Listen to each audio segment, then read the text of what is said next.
Good morning to all of you my dear friends. एक बार फिर से मैं उपस्थित हूँ एमटीएस से रिलेटेड प्रश्नों को लेकर। इन सारे प्रश्नों का पीडीएफ आपको मेरे डिस्क्रिप्शन में और मेरे टेलीग्राम चैनल पर मिल जाएगा। आप चाहें तो वहाँ से अगर डाउनलोड कर सकते हैं। चलिए without wasting your precious time शुरू करते हैं।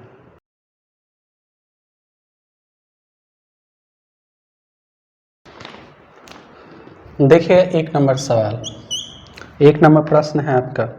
यदि 3:2:5 के अनुपात में तीन संख्याएं ऐसी है कि उनके वर्गों का योग 1862 हो तो बीच वाली संख्या आपको ज्ञात करना है। मान लीजिए संख्या मेरा जो रहा होता 3x, दूसरा संख्या 2x और तीसरा संख्या 5x रहा होता। बोला जा रहा है प्रश्न में कि इनके वर्गों का योग जो है 1862 है। तो 3x का स्क्वायर करेंगे तो क्या हो जाएगा 9x स्क्वायर, प्लस 2 का करेंगे तो 4x स्क्वायर।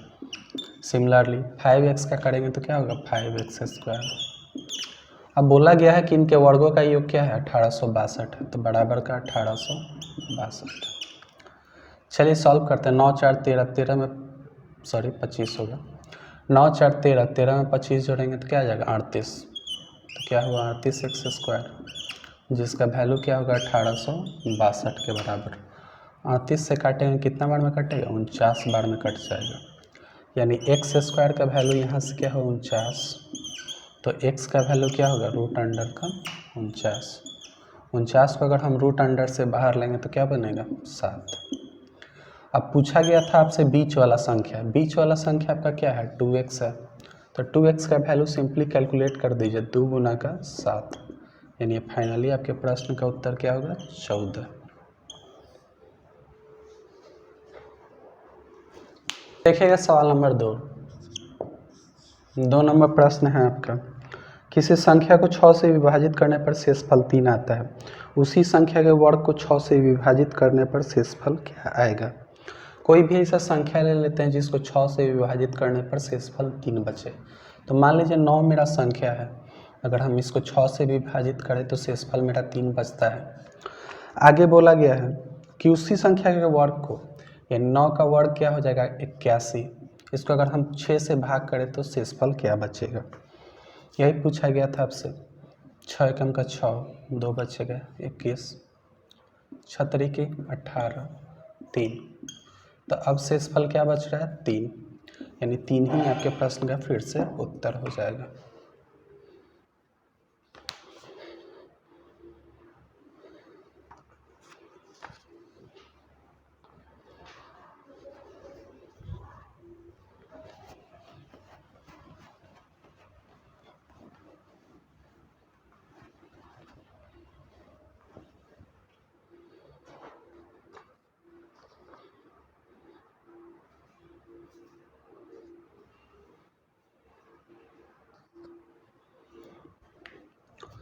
देखिएगा 3 नंबर सवाल, 3 नंबर प्रश्न है आपका। नरेंद्र एक निश्चित राशि को साधारण ब्याज पर उधार लेता है। ब्याज की दर पहले 3 वर्षों के लिए 3%, अगले 5 वर्षों के लिए 4% और अगले 7 वर्षों के लिए 6% वार्षिक है। यदि वह 2059 रुपये ब्याज के रूप में चुकाता है तो उधार ली गई राशि आपको ज्ञात करना है। ऐसे प्रश्नों में कुछ नहीं करना होता, पहले 3 साल के लिए कितने प्रतिशत पे लेता है 3% प्लस आगे बोलता है कि 5 वर्षों के लिए 4%, तो 5 वर्ष के लिए क्या करता है 4%, फिर से प्लस 7 वर्षों के लिए 6%, 7 वर्षों के लिए 6%, सबको जोड़ देंगे और ब्याज के रूप में आपको कितना मिलता है 2059 रुपया मिलता है, 2059 रुपया आपको मिलता है। चलिए कैलकुलेट कर लेते हैं इसको। 3 3 9% प्लस 20% प्लस 42% का वैल्यू आपका क्या है 2059 रुपये के बराबर है। चलिए इसको जोड़ लेते हैं। 42 20 62, 62 में अगर हम 9 जोड़ेंगे तो 71, 71% का वैल्यू क्या होगा 2059 के बराबर होगा। तो 1% का वैल्यू निकाल दीजिए 2059 बटा का 71। सिंपली इसको काट लेंगे, 71 से काटेंगे कितना बार में कटेगा 29 बार में कटेगा। तो 100% आपका मूलधन रहा होगा, तो 100% का वैल्यू क्या होगा 29 गुना का 100, यानी 2900 फाइनली आपके प्रश्न का उत्तर होगा। देखिएगा 4 नंबर सवाल। 4 नंबर प्रश्न है आपका, एक साहूकार एक व्यक्ति से 400 रुपये 3 वर्ष के लिए तथा एक अन्य व्यक्ति से 500 रुपये 4 वर्ष के लिए साधारण ब्याज की एक ही दर पर उधार लेता है।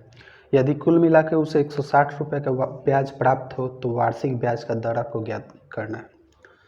एसआई का फॉर्मूला इस पर अप्लाई करेंगे। एसआई बराबर फॉर्मूला होता है पी प्रिंसिपल गुना टी समय गुना का आर यानी रेट बटा का 100। इसी फार्मूला को इसमें अप्लाई करेंगे। चलिए देखिएगा, 400 रुपया 3 वर्ष के लिए उधार लेता है। 400 रुपया लेता है आपका 3 वर्ष के लिए। कितने प्रतिशत ब्याज पे लेता है हमको पता नहीं, बटा का 100। आगे बोलता है कि 500 रुपया जो है वह 4 वर्ष के लिए साधारण ब्याज पे लेता है, यानी 500 रुपया लेता है 4 वर्ष के लिए। कितने ब्याज पे लेता है हमको ज्ञात नहीं, बटा का 100।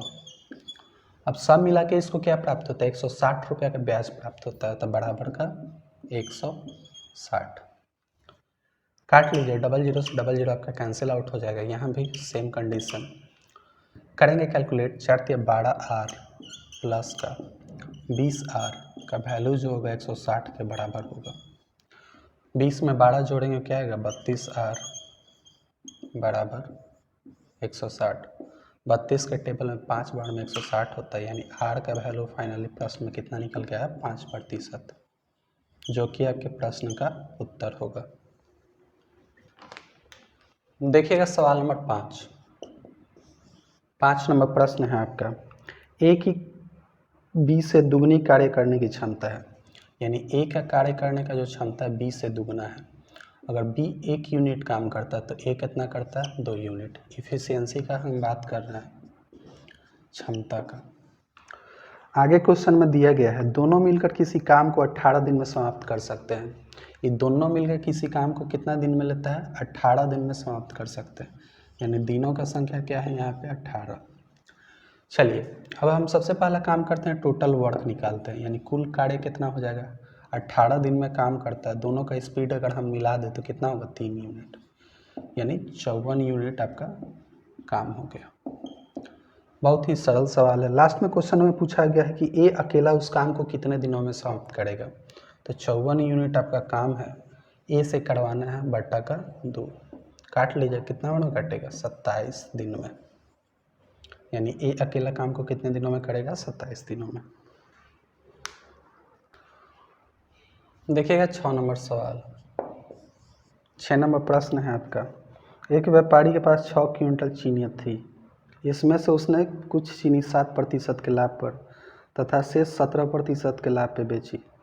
सारी चीनी पर उसे 11% का लाभ हुआ, तो 7% लाभ पर कितनी चीनी बेची गई।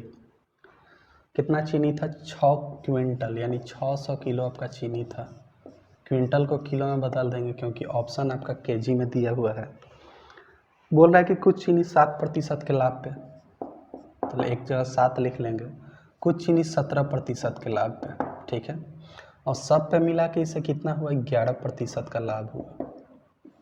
अनुपात निकाल लेंगे, 17 में से 11 अगर हम घटा दें तो कितना बचता है, 6। 11 में से 7 घटाएंगे तो 4, यानी जो चीनी है 3 और 2 के अनुपात में बेचा गया। चलिए देखिए, टोटल चीनी आपका कितना था, 600 किलो। नीचे टोटल का कुल योग रखते हैं, 3 2 कितना हुआ, 5। किसका संख्या पूछा गया, 7% वाले का, तो 7% का संख्या कितना है, 3। काट लीजिएगा, 120, यानी बढ़ते कितना हुआ, 360। यूनिट क्या था आपका, केजी। यही आपके प्रश्न का उत्तर हो जाएगा।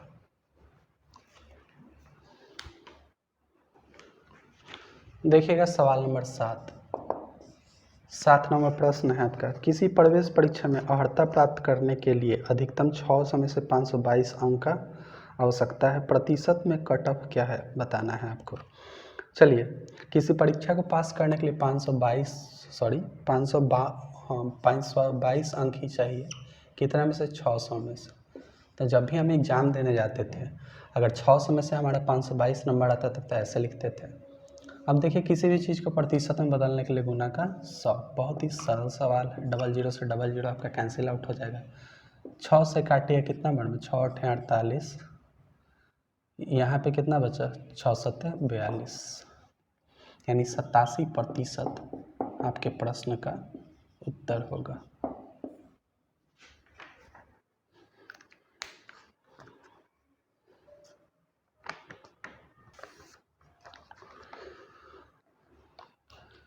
देखिएगा सवाल नंबर 8 नंबर प्रश्न है आपका।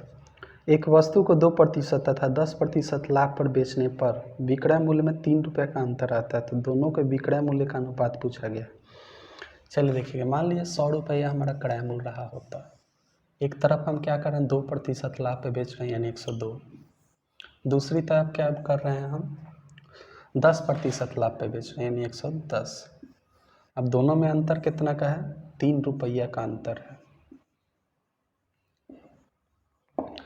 चलिए पूछा गया क्वेश्चन में लास्ट में कि दोनों के विक्रय मूल्य का अनुपात बताना है, तो ये 3 रुपया से आपको कोई मतलब नहीं है। सिंपली इसको काट के छोटा कर दीजिए, ये 2 से अगर काटिएगा तो 51 बार में कटेगा, और ये 2 से हम काटे तो 55 बार में, यानी फाइनली आपके प्रश्न का उत्तर क्या होगा, 51:55।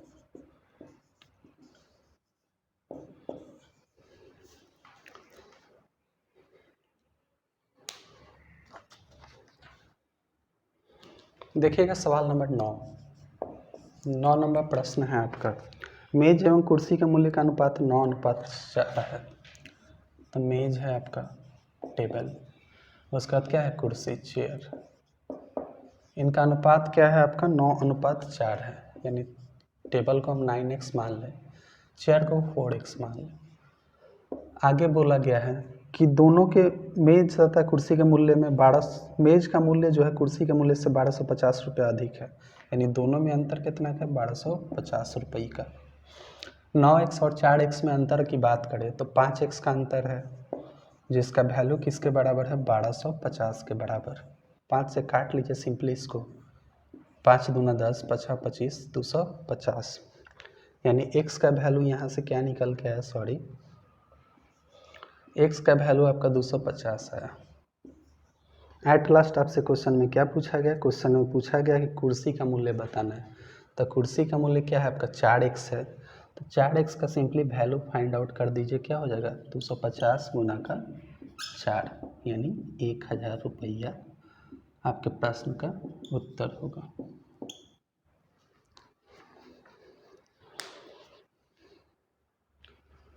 देखिएगा 10 नंबर सवाल, 10 नंबर प्रश्न है आपका। ए किसी कार्य को 4 घंटे में कर सकता है, एक काम को 4 घंटे में कर सकता है। आगे दिया बी सी 3 घंटा में, बी और सी जो है वह 3 घंटा में कर सकता है। आगे इन्फॉर्मेशन दिया है ए सी 2 घंटे में कर सकता है, ए तथा सी कितने घंटा में कर सकता है, 2 घंटा में कर सकता है। सबसे पहले कुल कार्य निकाल लेते हैं। कुल कार्य की हम बात करें तो तीनों का एलसीएम ले लेंगे, कितना आएगा 12, टोटल वर्क मेरा 12, 4 के टेबल में 12, 3 बार में, 3 के टेबल में 4 बार में, 2 के टेबल में 6 बार में। चलिए अगर हम एक एक कार्य करने की क्षमता की बात करें तो 3 यूनिट, बी सी का 4 यूनिट, ए सी का 6 यूनिट। अब बोला गया कि बी काम को अकेले कितने दिनों में करेगा। चलिए देखिए, मान लीजिए इसमें ए और सी है, ठीक है, ए का है 3, दोनों का मिला के 6 है, तो सी का कितना हो जाएगा 3। यहाँ पे बी और सी है, बी है सी है। अब गौर कीजिएगा, बी का अगर सी का अगर 3 है तो बी का कितना होगा, बी का हो जाएगा 1। अब पूछा गया था कि बी अकेला काम को कितने दिन में करेगा, 12 यूनिट आपका काम है, बी का स्पीड अभी हाल ही हम क्या ज्ञात किए 1, काट लीजिएगा 12 3 आपके प्रश्न का उत्तर होगा।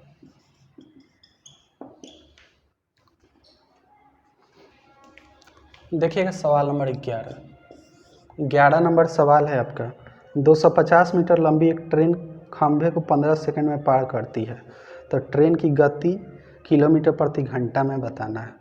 तो स्पीड बड़ा हुआ फॉर्मूला होता है आपका distance upon time, distance upon time. चलिए कैलकुलेट कर लेते हैं इसको, कितना मीटर ट्रेन है, यानी डिस्टेंस हो जाएगा 250 कितना देर में पार करता है? 15 सेकंड में पार करता है। और किसी भी चीज़ को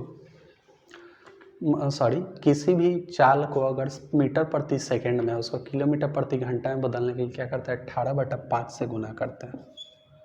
ठीक है, कर लेते हैं कैलकुलेट। 3 से कटेगा, 3 × 5 = 15, 3 × 6 = 18, 25 से 10 बार में, यानी क्या आ जाएगा? 60 किलोमीटर प्रति घंटा। यही आपके प्रश्न का उत्तर होगा। चलिए, आज भर के लिए इतना ही था। अगर मेरा वीडियो पसंद आता तो प्लीज़ मेरे वीडियो को लाइक करके चैनल को सब्सक्राइब कर दीजिएगा, एक प्यारा सा कमेंट दे दीजिएगा। धन्यवाद, मिलते हैं नेक्स्ट वीडियो में।